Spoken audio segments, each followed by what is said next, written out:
La administración del presidente Andrés Manuel López Obrador está por llegar a su fin y con ello sus multicitadas, afamadas conferencias matutinas conocidas como mañaneras, ya que el martes que viene es la toma de posición de Claudia Sheinbaum. Por lo pronto, hoy fue la penúltima y dijo que la última va a ser más fiestón y bailongo. No sé qué querrá decir eso, pero quiere decir que en términos de cosas que tengan que ver, fustigar, desacreditar, informar de otro tipo de circunstancias, no se dará. Bueno, el lunes entonces será para los periodistas, pero particularmente aquellos que fueron con más regularidad. No sabemos si incluye también al que hizo una tesis que nos fue reconocida como tesis. Bueno, 1.450 conferencias matutinas, foro que ocupó para marcar la agenda política, mediática, criticar a sus adversarios, desacreditarlos y lanzar, ahora sí que como dicen, frescas, un día sí y otro también. En esta mañana el presidente firmó el convenio para el sistema de compensación vitalicia por justicia social entre el Instituto Mexicano del Seguro Social y el Instituto, híjole, que ese no ha funcionado bien, para devolverle al pueblo lo robado, el cual tiene como propósito beneficiar a 40,000 trabajadores del Sindicato Mexicano de Electricistas, quienes fueron despedidos durante el sexenio del expresidente Felipe Calderón. Alguien que ha hecho un seguimiento en verdad digno de atención, reconocimiento, podrá usted ser crítico, podrá decir una cosa, otra cosa, que interpreta, pero ha hecho una revisión verdaderamente escrupulosa, día con día, y hemos tenido la oportunidad de platicar varias veces con él. No sabemos qué pasará a partir con él del martes y de su equipo. Es Luis Estrada, director general de SPIN. Querido Luis, con enorme gusto te saludo. Muy buenas noches. ¿Cómo has estado? Gracias por tu tiempo. Al contrario, Javier, siempre es un gusto platicar contigo. Muchas gracias por la preocupación. Afortunadamente para nosotros este hobby de las conferencias de prensa no es de lo que se basa SPIN. Nosotros hacemos comunicación, manejo de crisis, análisis político, así que en realidad vamos a tener más tiempo libre. Esto quiere decir que el martes no empieza, ahora sí que diría SPIN 2. No, porque lo que concluimos después de analizar las conferencias fue que, bueno, pues sabemos que el presidente López Obrador, estas conferencias es el primero en hacerlas, el único que las hace, nadie siguió su ejemplo, y la segunda persona en la historia en hacerlas va a ser Claudia Sheinbaum, y la verdad es que las segundas partes nunca han sido buenas, y menos si la primera no lo fue. Vimos que Claudia Sheinbaum contesta en la misma forma que el presidente, es la misma dinámica, quienes se sientan, donde preguntan, pues la verdad es que nosotros ya explicamos de qué se tratan estos ejercicios, lo documentamos, en ese sentido nuestro trabajo está hecho, no hay más nada que hacer ya. Bueno, a ver Luis, la numeralia, ¿no? Así como la básica que nos puedas decir. ¿Cuántas conferencias? Sí. Diría yo, ¿cuántas conferencias fueron? ¿Cuál fue el promedio de duración? Toda esta numeralia para luego que vayamos, si te parece, al contenido. Adelante, Luis. Sí, por supuesto, Javier. Mira, primero, nosotros llevamos contadas al día de hoy 1,435 mañaneras conducidas por el presidente López Obrador de lunes a viernes. Hubo otras que en su ausencia las condujeron secretarios de Gobernación. Nosotros no las llevamos en este conteo, están en otro conteo, pero en el conteo general no están. Y la de hoy no fue la última para nosotros porque la de la próxima semana pues se parece mucho a lo que son las conferencias, es decir, va a dar un mensaje y luego va a haber chacoteo, fiesta, que es pues en buena medida lo que pasa en gran mayoría, bueno, la gran mayoría de las conferencias, canciones, va a rifar un reloj, en fin, un show. Las conferencias son un show, no es como que la del lunes se diferencie en términos de contenido del resto. El promedio de duración es de 120 minutos, empezaron durando 1 hora, la de mayor duración es de más de 3 horas con 30 minutos, la de menor duración justo es una en la que apareció el presidente, les dijo, bueno, hoy no va a haber mañanera, nos vemos mañana y se fue. Entonces, creo que en ese sentido nos da una buena idea de cuál es la intención del presidente, porque además las conferencias son prácticamente en la mayoría de los días, en más del 50% de los días del gobierno del presidente López Obrador, el único evento de gobierno en la agenda que publica la presidencia, no hay otro evento. Entonces, parecería que el presidente termina la conferencia, se quita el traje y es un presidente home office, no viaja, no hace giras, quizá por eso no necesitaba el avión, y es por eso que también lo que hace el presidente aquí es un evento en el cual pues improvisa, pero demuestra o les muestra a todos que está trabajando y desde ahí da las órdenes para todos y se evita las reuniones posteriores. Entonces, en esa parte creemos lo más importante de lo general, pero pues algunos otros temas que hemos platicado aquí, la asistencia y participaciones de las y los integrantes del gabinete, 79% hombres, 21%, perdón, 71% hombres, 29% mujeres, un promedio de más de 100 afirmaciones falsas, engañosas o que no puede probar por conferencia. Si decimos que duran 120 minutos y quitamos el tiempo de las y los reporteros, de lo que dicen otros que presentan e incluso los silencios del propio presidente, pues prácticamente todo lo que dice el presidente es falso, engañoso o no se puede probar. Y por supuesto, la palabra que más menciona el presidente es pueblo. Nosotros contamos hasta el día de hoy 18,690 menciones. Estas menciones de pueblo dan un promedio de 13 veces por conferencia. Imagínate que a lo mejor en alguna lo haya dicho una o dos veces y en otro más de 25 sí. o 30 veces. Ese es a grandes rasgos, yo te diría, las cifras más pues descriptivas de las conferencias del presidente López Obrador. Oye, Luis, ¿qué alcanzaron a apreciar a lo largo de todo este tiempo del papel de las y los periodistas? En el sentido de en cuántas ocasiones fueron críticos o en general eran muy condescendientes o, para decirlo de manera clara, ¿no? Preguntas muy de pechito para que el presidente se echara a andar, ¿no? Mira, hay mucha gente que mencionaba que el presidente López Obrador es un genio de la comunicación por cómo sí. Se llevaban a cabo estas conferencias. La verdad es que en un entorno controlado, donde el presidente decide a quién darle la palabra o le dicen a quién darle la palabra y resulta que esas personas que se sientan en las dos primeras filas, el 90% de las preguntas vienen de las dos primeras filas, que pues, obviamente se sientan ahí con cierta ventaja sobre el resto, pues al darle esta oportunidad a que pregunten lo que el presidente necesita que le pregunten, pues cualquiera podría hacer una conferencia de prensa a diario y cualquiera podría ser un genio de la comunicación. En realidad, las preguntas nosotros no tenemos forma de probar si le daban las preguntas o si sí. les decían qué preguntar, pero tenemos otros elementos que sí contamos y que es, primero, esto que te digo de las filas, las dos primeras. Segundo, que leían las preguntas y las leían mal. Es decir, ni siquiera sabían o estaban familiarizados con los términos de lo que estaban preguntando. Tercero, el presidente cuando acababan de leer la pregunta les decía, muy bien tu pregunta, qué bueno que preguntas eso, felicidades por esa pregunta.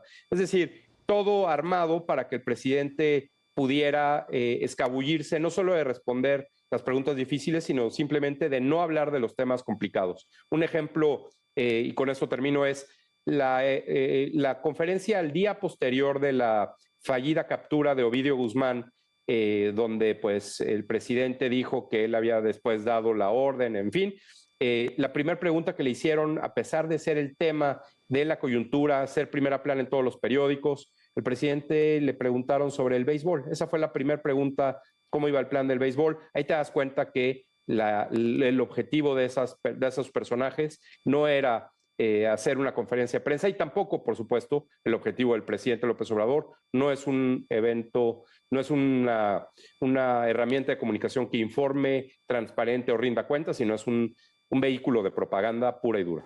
¿Cuáles fueron los personajes más mencionados de manera crítica por parte del gobierno? Por parte del presidente. Los periodistas, te diría, por una parte, Joaquín López Dóriga, Ciro Gómez Leiva, Enrique Krause, Héctor Aguilar Camín, Claudio X González, María Amparo Casar, en fin, dependiendo un Carmen poco Aristegui. Por dónde fue la narrativa, Carmen Aristegui, los medios, el Universal, Reforma, los que el presidente pensaba que les podía ganar. Hoy, por ejemplo, comentó y trató de desacreditar por completo a Proceso, los criticó, pero pues lo que el presidente sabe y ya no le dijo más la periodista de Proceso es que el próximo domingo Proceso se va a publicar y López Obrador ya no será presidente. Eso es muy importante. ¿Cuáles de las mañaneras destacarías por las razones que fueron como las más estridentes o más escandalosas o más controvertidas? ¿Cuáles, así en términos de esta revisión de memoria, Luis, recuerdas? Sí. Mira, lo que te digo después del culiacanazo, de la fallida captura de Ovidio Guzmán, me parece muy claro cuál es el objetivo y el alcance de las conferencias, porque en menos de 2 semanas hubo 6 versiones oficiales diferentes del gobierno, y esas se dieron a lo largo de esas 2 semanas en la conferencia. El presidente trató de coordinar y ordenar, pero se notaba la improvisación. La famosa conferencia en la que el fiscal Gertz Manero le entrega al presidente un cheque de 2,000 millones de pesos. Imagínate nada más el que escribió la cifra de 2,000 millones de pesos en el cheque, haber dicho, bueno, esto es de risa, que además después salió que no tenía fondos. Todo eso supuestamente, además con dinero que no se podía utilizar y que estaba en un estatus jurídico imposible de cobrarse. En fin, por supuesto, la del anuncio de que se rifaría el avión y luego no el equivalente del avión y luego premios derivados del avión, en fin. Y sobre todo también creo que muy importante, la conferencia de prensa al día siguiente del vuelo en el cual el Mayo Zambada llega a Estados Unidos, la forma en la que los integrantes del gabinete, la secretaria de Seguridad, el propio López Obrador, lucían nerviosos y con la voz quebradiza, muy asustados, tratando de mandar un mensaje, no sabemos a quién, de decir, nosotros no tuvimos que ver. Creo que demuestra y habla por sí solo de cuál es la relación entre el crimen organizado y el gobierno del presidente López Obrador. Bueno, viene la parte que es la cualitativa. ¿Qué tanto efectividad presumes, Luis, en las conclusiones que ustedes llegan, tuvo este ejercicio a lo largo de 5 años y 9 meses? Mira, depende para quién, Javier. Yo creo que lo primero es para el presidente completa, porque pues si no las hubiera dejado de hacer. Claro. Eso es claro. El presidente, repito, era pues al final, sobre todo en los últimos años, el único evento de gobierno, deja tú público, sino simplemente lo único que el presidente demostraba que hacía para mantenerse gobernando y mandando el mensaje de autoridad a sus funcionarios, a su electorado, a los medios de comunicación, al público en general. Entonces, esa parte me parece que pues es muy cómoda, porque a fin de cuentas no tiene que salir de viaje, no tiene que desgastarse, no tiene que ponerse en riesgo. El número de giras que hizo en la Ciudad de México, por ejemplo, es completamente limitado. Yo creo que esa es parte de algo que el presidente demuestra enojándose, o esta molestia que proyecta en algunas ocasiones, como la conferencia de hoy, en la que, pues, después de ser un líder tan popular, tan querido, tan en contacto con el pueblo, que tuviera que terminar encerrado en Palacio, haciendo home office, pues la verdad es que creo que ha de ser muy frustrante y muy decepcionante para las expectativas que él mismo puso. Entonces, por ese lado, a mí me parece que es importante. Segundo, pues yo te diría, el hecho de que hayan insistido en que esta es la herramienta de comunicación más útil, pues la verdad es que creo que se generó tanto ruido gracias a la improvisación del propio presidente todos los días, porque pues se veía que no estaba preparado para hablar tanto y por eso repetía las mismas anécdotas, chistes, en fin, que esa improvisación acababa siendo la nota, no lo que ellos querían poner o lo que ellos querían anunciar o destacar, sino pues un insulto, un chiste, una canción u otros. Y ese ruido que opacaba el mensaje importante del presidente, pues la verdad es que les obligó a que después, cuando los medios criticaban algo, los tuvieran que responder, es decir, siempre ir atrás de los medios de comunicación. Entonces, la conferencia de prensa, que debió ser su herramienta de comunicación, no de propaganda, pero sí de comunicación más importante, la más poderosa, acabó siendo uno de los estorbos o los obstáculos más importantes para que ellos pudieran posicionar sus mensajes. Y lo único que les quedaba entonces era irse en contra de los medios, que pues no contaban y no cuentan con la información suficiente. Y luego también hablaba del derecho de réplica y nunca había réplica para cuando el presidente decía algo de parte de las personas señaladas. Y hablaba también de otra cosa, yo tengo otros datos y luego nunca se veían los otros datos y era la... Bueno, a ver, dos cuestiones finales, Luis. Primero, Claro. ¿qué balance sacas de esa sección de los miércoles de las mentiras?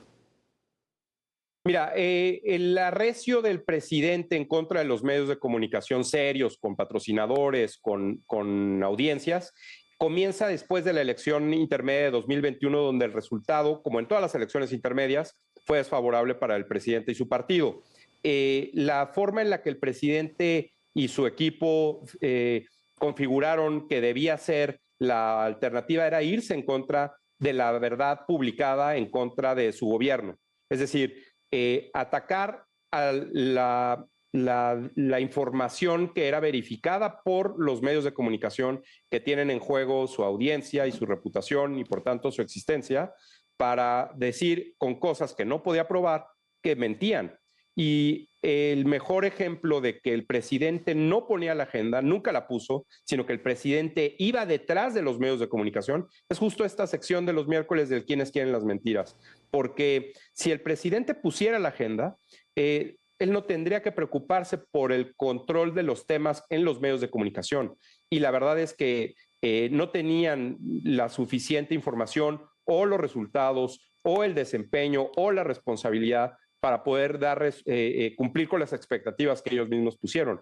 Y los medios de comunicación simplemente, como todos los medios de comunicación en una democracia, lo documentaron. Y es ahí donde creo que el presidente López Obrador demostró su incapacidad, no solo de comunicar bien, sino de gobernar bien. A mí me parece que el presidente López Obrador no le gusta gobernar, no le gusta tomar la responsabilidad, no le gusta diseñar políticas públicas, no le gusta entender las implicaciones de las decisiones de gobierno. Al presidente López Obrador le gusta la grilla y eso es lo que hacía todos los días de lunes a viernes, 2 horas. Y ser opositor más que gobierno, quizá, ¿verdad?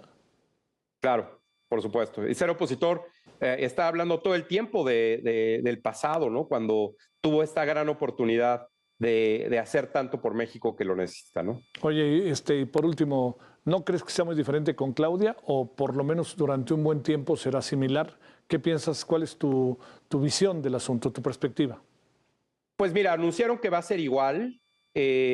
Nosotros hemos visto las conferencias de Claudia Sheinbaum como candidata y como presidenta electa. Vemos que es prácticamente la misma lógica, quiénes se sientan dónde, el tipo de respuestas, la evasión, la propaganda otra vez. Y es por eso que nosotros decidimos no darle seguimiento a las conferencias de Claudia Sheinbaum. Ahora, me parece que si ella decide por lo menos hacer giras, viajar más, despegar y aterrizar 2 o 3 veces al día, como lo hicieron los predecesores de López Obrador y como no lo hizo López Obrador, bueno, pues va a ser complicado que se levante temprano todos los días porque es cansado gobernar así. Pero si también decide ser una presidenta home office, pues entonces ahí la veremos todos los días dando una hora de propaganda también desde Palacio, porque ahí es donde va a estar. Generará polémica lo que hicieron, Luis, pero de mi parte yo te diría felicidades y gracias porque de alguna otra manera teníamos referentes cotidianos de cómo se ven las cosas desde las mañaneras, que tengo la impresión de que fueron muy distintas las mañaneras como presidente que como jefe de gobierno.